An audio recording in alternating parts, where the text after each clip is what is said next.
A panienki to gdzie się podziewały? Wy widzicie, która jest godzina? Wy teraz idziecie na lekcję? Nastolatki mocno spóźnione docierają na lekcję chemii. Dzień dobry. A dzień dobry, brawo dziewczynki. Zdążyłyście przed końcem lekcji. Przepraszamy. Siadajcie. Proszę, macie tutaj szalki. Proszę.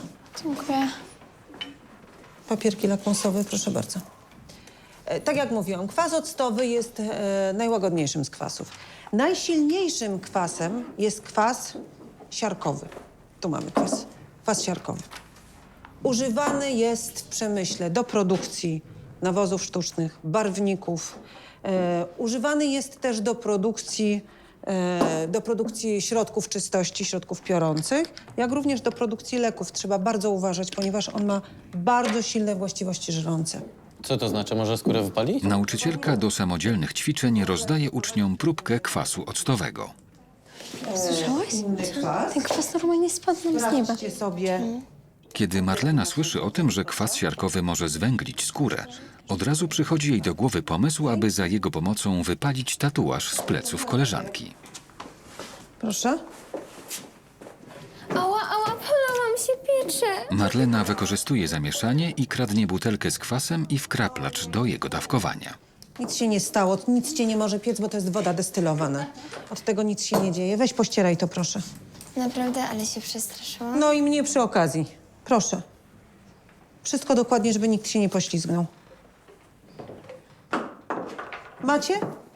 Wszyscy sprawdziliście na swoich szalkach? Kto nie miał tam jeszcze papierka lakmusowego? Proszę bardzo. Proszę. Pościerałaś to? Tak, tak. Żeby się nikt nie przewrócił. Proszę. Proszę.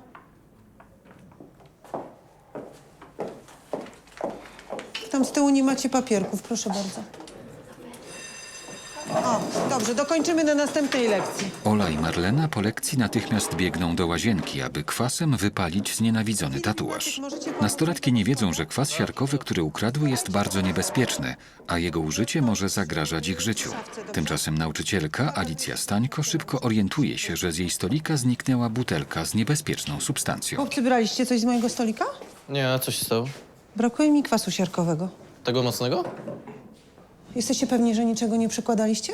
No 100, przecież nie pozwala nam pani tego Ktoś dotykać. w trakcie lekcji podchodził do mojego stolika, brał coś, widzieliście? Nie wiem. Nie wiem. Chłopcy, to nie są żarty, to jest naprawdę niebezpieczny kwas. Widzieliście czy nie? Nie, ja też nie widziałem. Dobrze, zostańcie w sali.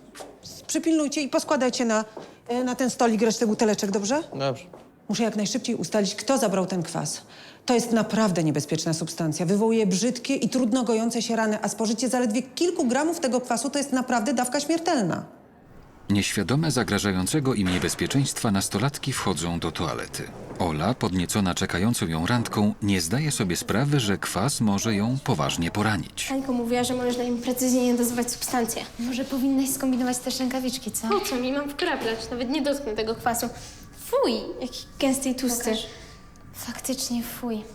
No to co, zdejmiesz mi opatrunek, ja się nachylam nad umywalką, tylko spróbuj nałożyć mało kwasu, okej? Tak na próbę. Okej.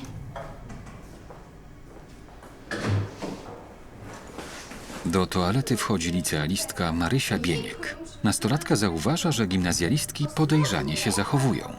To jest jakiś kwas! Możecie wypalić sobie tę skórę!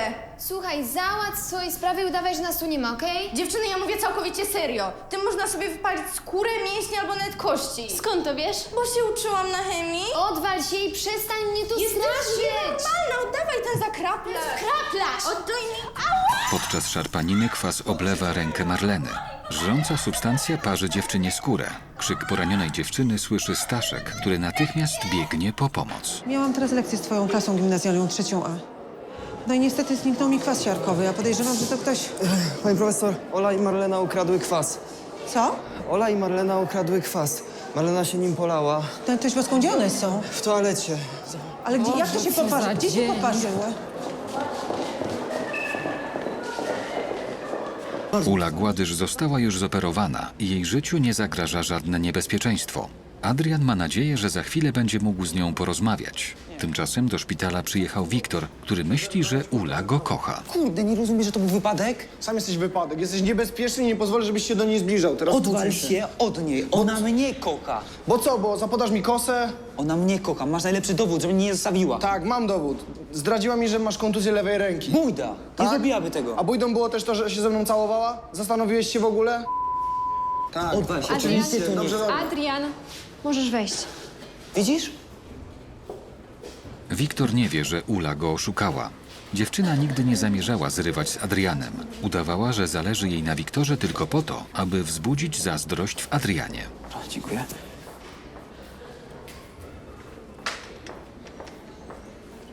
Ula?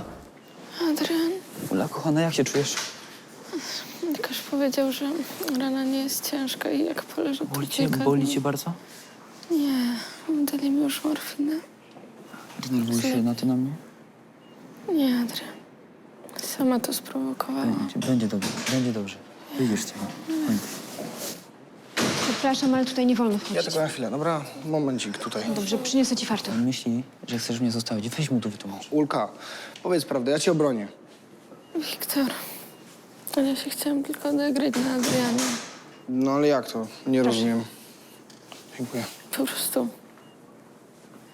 Odkąd zaczęliśmy organizować te walki, to za pieniądze, Adrian stał się taki popularny. Przestał się ze mną liczyć. Ja po prostu chciałam coś zrobić, zmienić to. No ale jak się ze mną całowałaś, to też nic nie znaczyło? Wiktor, ja chciałam tylko, żeby on był o mnie zazdrosny. Naprawdę. A jak mówiłaś, że będziesz chodzić z tym, co wygra, to też kłamałaś? Mówiłam wam, jak się biliście, że nie zerwę z Adrianem, ale wy mnie nie słuchaliście. Świetnie. Ja myślałem, że ja ci się podobam, a ty mnie okłamałaś. Przepraszam. Przepraszam, oboje jesteście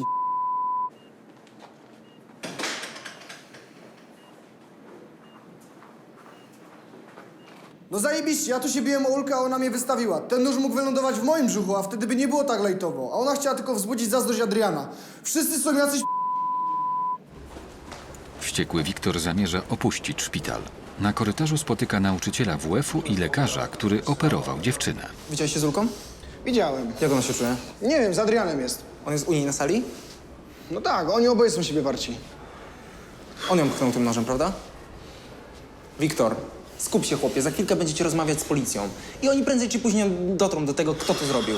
Adrian ją pchnął nożem, ale ona sama jest sobie winna. Jak to jest sobie winna? Nie rozumiem. Wytłumacz mi to. Ona dostała przypadkowo, ja miałem dostać nożem, ale dobrze jej tak. Bo to ona sprowokowała tą walkę między nami i chciała, żebyśmy się o nią bili, tak? Dobra, uspokój się. Spokojnie. Bardzo cię proszę, idź do szkoły i opowiedz o wszystkim dyrektorowi policji. Wiktor, mogę na ciebie liczyć? W dupie Zrób to, mam, to jest bardzo ważne. Nikomu nic nie powiem, w dupie to mam. Wiktor! Proszę pana, tak jak już mówiłem, rana jest powierzchowna, nie są uszkodzone narządy wewnętrzne, ale ona będzie musiała tutaj u nas jeszcze zostać w szpitalu. Jak długo? No myślę, że około tygodnia. Wie pan co, gdybym wiedział, że to ten chłopak ją pchnął nożem, to byśmy go tam nie wpuścili, a ona sama prosiła, chciała z nim Nie, porozmawiać. spokojnie, no nie mógł pan tego wiedzieć. Proszę, niech pan to założy. Tomasz Dudziak musi teraz zatrzymać Adriana i oddać go w ręce policji. Proszę bardzo. Dzień dobry. Adrian, wstań i pójdziesz ze mną. Nie mogę tu zostać? Nie. Nie możesz, proszę, żebyś wyszedł z nauczycielem. Ale mam prawo chyba być własnym bytem. Nie masz prawa, dlatego że należy tu przez ciebie. Dlaczego wy mnie nie słuchacie? To nie Adrian. Ula, wiem, że kłamałaś. Przed chwilą rozmawialiśmy z Wiktorem. I Wiktor nam wszystko powiedział. Wiemy, Adrian, że to ty pchnąłeś swoją dziewczynę. Więc wstań i nie pogarszaj swojej sytuacji. Wychodzimy. Weronika, Tak? zmieniamy opatrunek pacjenta. Dobrze, oczywiście. Ja naprawdę, to było niechcący. Nie chciałem tego zrobić. Ten nóż to był... No żałuję strasznie, to był Adrian, wypadek. teraz zachowałeś się już jak bandyta, rozumiesz? I ja ci nie pomogę. Załatwi to policja. Chodź.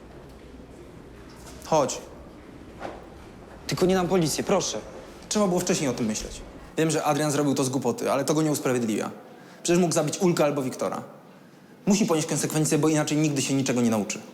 Dobrze. Do higienistki trafiła Marlena, która poparzyła rękę kwasem siarkowym. Za chwilę dziewczyna pojedzie z rodzicami na pogotowie. Wiem, że boli. Chwileczkę. Posmaruję te rany maścią górną. I damy też coś przeciwbólowego. Już. Poczekaj. Jakiś chłodzący opatrunek? Tak, oczywiście. Spokojnie. Wiem, że boli, ale nie mogę dać nic silniejszego. Dopiero jak przyjadą rodzice, zabiorą cię do szpitala. Tam lekarz może dać silniejsze leki. Co wam strzeliło do głowy? Żeby tatuaż wypalać kwasem? Ty wiesz, co by było, gdybyś więcej wylała tego kwasu na rękę? Dziewczyny, jestem wami rozczarowana. Marlena, twoi rodzice czekają już u dyrektora. Tak, dobra, to ja ją zaprowadzę. Chodź. Powoli. Marlena, trzymaj się, wszystko będzie dobrze, zobaczysz. Chodź. Ola, obiecałaś mi, że zostawisz ten tatuaż w spokoju. Znowu pani zadzwoni do moich rodziców? Oczywiście, że zadzwonię. Nie będę czekała na to, aż ci coś nowego strzeli do głowy. Ale ja obiecuję, że już... Ty mi lepiej już nic nie obiecuj. Wyczerpałaś kredyt mojego zaufania na najbliższe parę lat. Jestem kompletnie zszokowana tym, w jaki sposób Ola chciała usunąć ten tatuaż. Nawet nie chcę myśleć, co by było, gdyby Marysia jej nie powstrzymała. Przecież rozmawiałam z nią na temat tego tatuażu. To jest przerażająca głupota. Ola czeka w szkole na przyjazd studenta, z którym umówiła się na randkę. Jednak chłopak się spóźnia i nie odbiera od niej telefonu.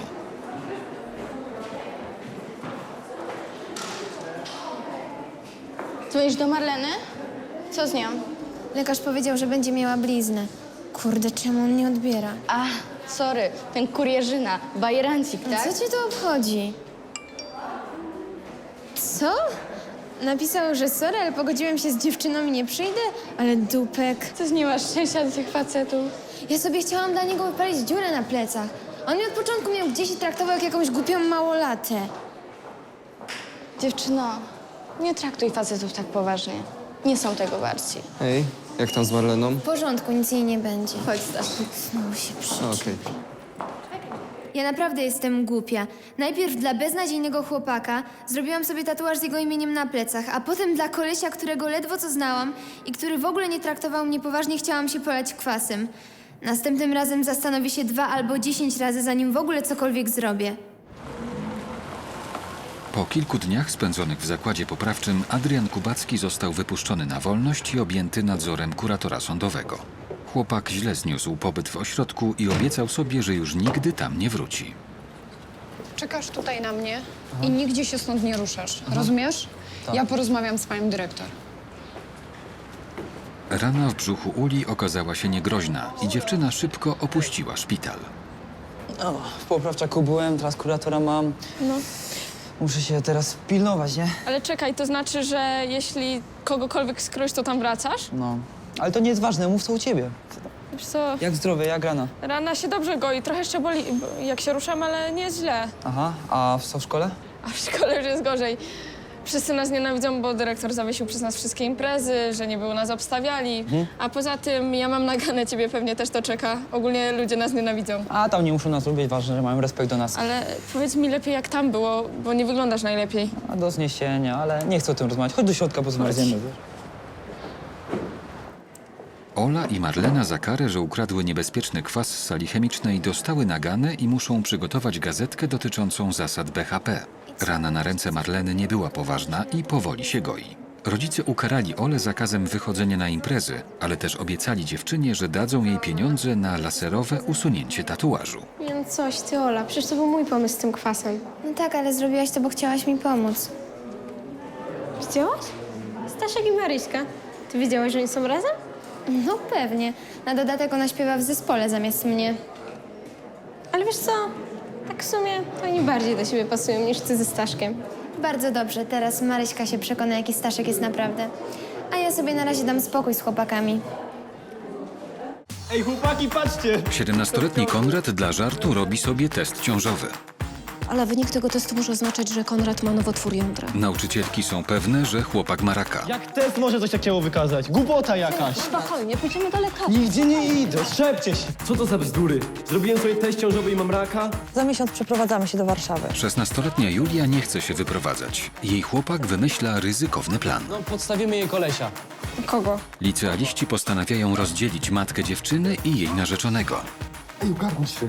Śpisz z moją narzeczoną? Tak, od dawna byście wiedzieć. Codziennie tego do ciebie tu nie ma. Wściekły mężczyzna wierzy we wszystkie kłamstwa i odchodzi. Teraz wiesz, jak to jest, jak się traci kogoś, kogo się kocha. Julia!